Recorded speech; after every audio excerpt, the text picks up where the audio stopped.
Hello. അപ്പോൾ എല്ലാവർക്കും Canada എന്ന് പറയുമ്പം ആദ്യം മനസ്സിൽ വരിക, ഒരു മിനിറ്റ് ഞാൻ റോഡൊന്ന് ക്രോസ് ചെയ്യട്ടെ, സ്നോ ആണല്ലോ. ഇപ്പോൾ ഇവിടെ റെയിനാണ്. ഇവിടെ സ്നോ പോലെ തന്നെ കൂടുതലായിട്ടും കാണപ്പെടുന്ന ഒരു സംഭവമാണ് മഴ.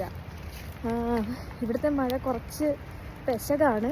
നമുക്ക് അതിശക്തമായ നമ്മുടെ നാട്ടിലെ പോലത്തെ മഴയൊന്നുമില്ല, ചെറിയ മഴയാണ്. പക്ഷെ അതിനൊക്കെ ആകെ ചളുപുളാന്നിരിക്കും. അപ്പോൾ നമുക്ക് ഭയങ്കര ഒരു അസ്വസ്ഥതയാണ്. എനിക്ക് മഴ പെയ്യുന്നതേ ഇഷ്ടമല്ല.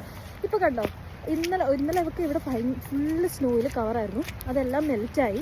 ഇപ്പോൾ ഈ ഒരു അവസ്ഥയിലാണ് കേട്ടോ, ഈ ഒരു അവസ്ഥയിലാണ് ഗ്രൗണ്ടൊക്കെ ഇരിക്കുന്നത്. അപ്പം മഴ ഇവിടുത്തെ ഒരു കുറച്ച് പ്രശ്നക്കാരനാണ്. പിന്നെ ഞാൻ ഒന്നും കൂടി ഇങ്ങനെ ആലോചിച്ചായിരുന്നു മഴയുടെ കാര്യം. ഇവിടെ എന്നറിയോ, ഇവിടെ ആരും മഴയുണ്ടെങ്കിൽ തന്നെ ഇവിടെ ആരും കുട ചൂടി ഞാൻ ഇന്നേ വരെ കണ്ടിട്ടില്ല. ഇവിടെ ആരും തന്നെ യൂസ് ചെയ്യാത്തൊരു സാധനമാണ് കുട.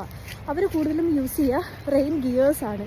അപ്പം എന്താ വെച്ച് കഴിഞ്ഞാൽ ജാക്കറ്റ് ഇടും അവർ, വാട്ടർ പ്രൂഫ് ആയിട്ടുള്ള ജാക്കറ്റ്, അങ്ങനെയുള്ള ഐറ്റംസൊക്കെയാണ് അവർ കൂടുതൽ യൂസ് ചെയ്യുക കേട്ടോ. ആരും തന്നെ നമ്മുടെ നാട്ടിലെ പോലെ കുട ഇങ്ങനെ ചൂടി നടക്കുന്നത് കണ്ടിട്ടില്ല. എന്താണോ എന്തോ. ഇപ്പം ഞാനും ഇട്ടിരിക്കുന്നത്, ഞാൻ വിൻ്റർ ജാക്കറ്റാണ് ഇട്ടിരിക്കുന്നത്. എനിക്കിത് ഇവിടെ അടുത്ത് വരെ പോയാൽ മതി. അപ്പം ജാക്കറ്റ് ഇട്ടിട്ടുണ്ട്.